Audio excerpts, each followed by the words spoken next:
নমস্কার বন্ধুরা, তিয়াশাস রেসিপিতে সকলকে স্বাগত জানাই।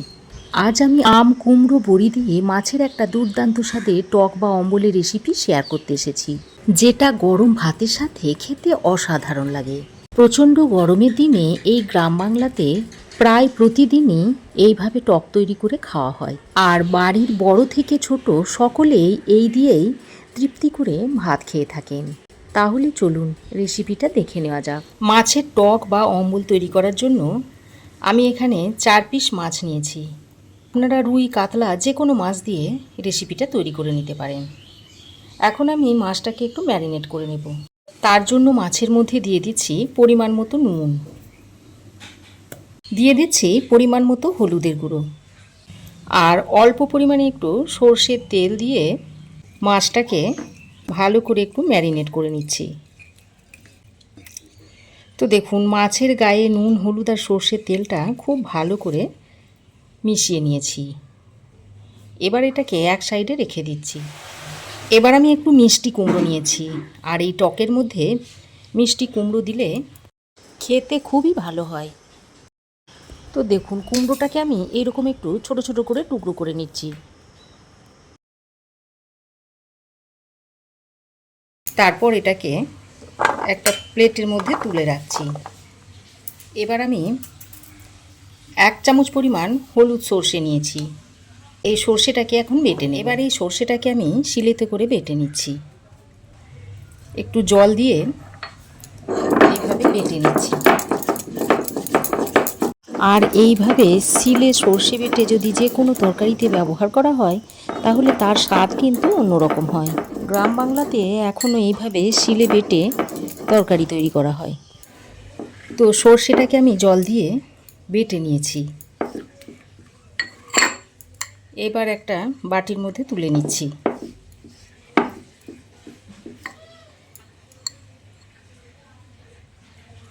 এবার আমি একটা কড়াই খুব ভালো করে গরম করে নিয়েছি। তারপর এর মধ্যে দিয়ে দিচ্ছি সর্ষের তেল। তেলটা ভালো করে গরম করে নিয়ে এবার ম্যারিনেট করা মাছগুলোকে দিয়ে দিচ্ছি।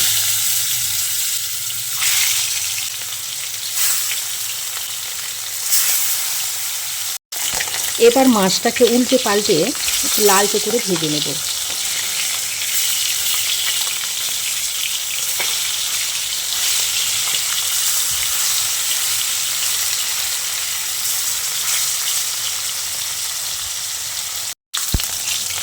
তো দেখুন, মাছগুলোকে আমি এরকম একটু লাল লাল করে ভেজে নিয়েছি। এবার এই ভাজা মাছগুলোকে তুলে নিচ্ছি।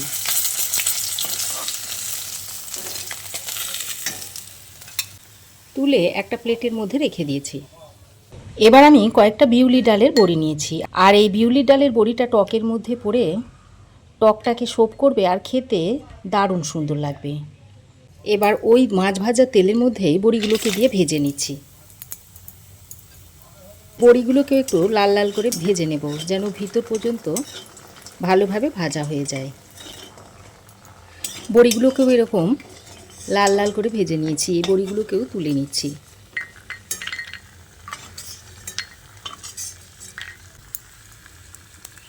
এবার বাকি যে তেলটা রয়েছে ওই তেলের মধ্যে আমি 2টো শুকনো লঙ্কা দিয়ে দিচ্ছি, আর এই শুকনো লঙ্কাটাকে মাঝখান দিয়ে এইভাবে একটু ফাটিয়ে নিয়েছি, সেটা দিয়ে দিচ্ছি। শুকনো লঙ্কাটাকে প্রথমে একটু ভেজে নিচ্ছি। তো শুকনো লঙ্কাটাকে খানিকক্ষণ ভেজে নেওয়ার পর এবার আমি এর মধ্যে দিয়ে দিচ্ছি 1/2 চামচ পরিমাণ গোটা কালো সর্ষে, আর 1/2 চামচ পরিমাণ দিয়ে দিচ্ছি 5 ফোড়ন। এবার এই 5 ফোড়ন আর গোটা সর্ষেটা দিয়ে আরও কিছুক্ষণ ভেজে নিচ্ছি,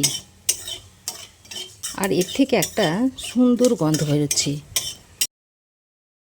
আপনারাও যখন তৈরি করবেন তখন এর সুগন্ধটা অনুভব করতে পারবেন। এবার আমি এর মধ্যে কেটে রাখা কুমড়োগুলোকে দিয়ে দিচ্ছি। এবার এই কুমড়োগুলোকে দিয়ে ফোড়নের সঙ্গে একটু ভেজে নিতে হবে। এদিকে কুমড়োটা ভাজা হতে থাক, ততক্ষণে আমি একটা কাঁচা আম নিয়েছি। এবার এই আমের খোসাটা ছাড়িয়ে নিতে হবে। মুখের অংশটাকে প্রথমে কেটে ফেলে দিচ্ছি। তারপর খোসাটাকে এইভাবে ছাড়িয়ে নিতে হবে।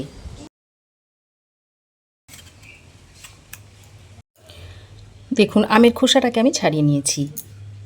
এবার এই আমটাকে মাঝ বরাবর কেটে নিচ্ছি।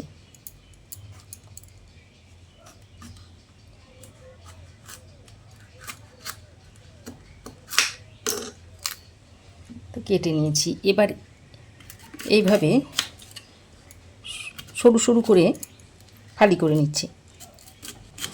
এই সময় প্রচুর পরিমাণে কাঁচা আম পাওয়া যাচ্ছে, তাই আমি কাঁচা আম দিয়ে মাছের টকটা তৈরি করে দেখাচ্ছি। তবে এই মাছের টক বা অম্বলের রেসিপিটা আপনারা কাঁচা আম ছাড়াও আমশি দিয়েও তৈরি করে নিতে পারবেন। তো দেখুন এরকম আমগুলোকে সরু সরু ফালি করে নিয়েছি। কাটার সঙ্গে সঙ্গে আমগুলোকে জলের মধ্যে ভিজিয়ে দিতে হবে, তা না হলে কালো হয়ে যাবে। এদিকে দেখুন ততক্ষণে কুমড়োটা ভালো করে ভাজা হয়ে গেছে। এবার আমি যে আমটা কেটে রেখে দিয়েছিলাম সেটা দিয়ে দিচ্ছি। তারপর আমটাকে দিয়ে কুমড়োর সঙ্গে আরও কিছুক্ষণ ভেজে নিচ্ছি। আমটা ভাজতে ভাজতে এর মধ্যে দিয়ে দিচ্ছি স্বাদ মতো নুন, আর অল্প পরিমাণে একটু হলুদের গুঁড়ো দিয়ে দিচ্ছি। এবার নুন হলুদের গুঁড়োটা দিয়ে আরও কিছুক্ষণ মিশিয়ে নিচ্ছি। এই গরমে আমাদের মুখে সাধারণত রুচি থাকে না, তো এইভাবে যদি একটা টক তৈরি করে খাওয়া যায় তাহলে মুখের রুচি যেমন ফিরে আসে, তেমনি গরমটাও কম লাগে। খুব ভালো করে মিশিয়ে নিয়ে এবার আমি এর মধ্যে জল দিয়ে দিচ্ছি। জলটা দিয়ে আবারও ভালো করে মিশিয়ে নিচ্ছি। এই গরমের সময় আমাদের গ্রাম বাংলাতে প্রতিদিনই ভাতের পাতে এরকম একটা টক বা অম্বল রাখা হয়। তো ভালো করে নেড়ে চেড়ে মিশিয়ে নিয়ে এবার যে সর্ষেটাকে জল দিয়ে বেটে নিয়েছিলাম তার মধ্যে আরও একটু জল দিয়ে গুলে নিচ্ছি।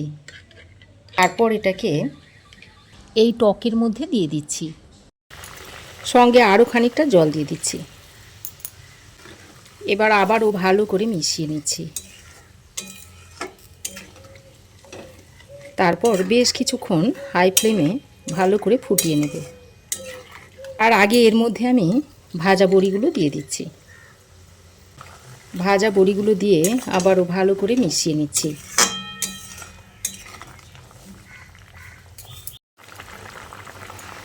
তো দেখুন 2 মিনিট আমি হাই হিটে খুব ভালো করে ফুটিয়ে নিয়েছি।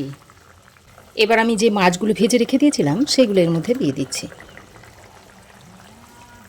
তারপর ভালো করে মিশিয়ে নিচ্ছি।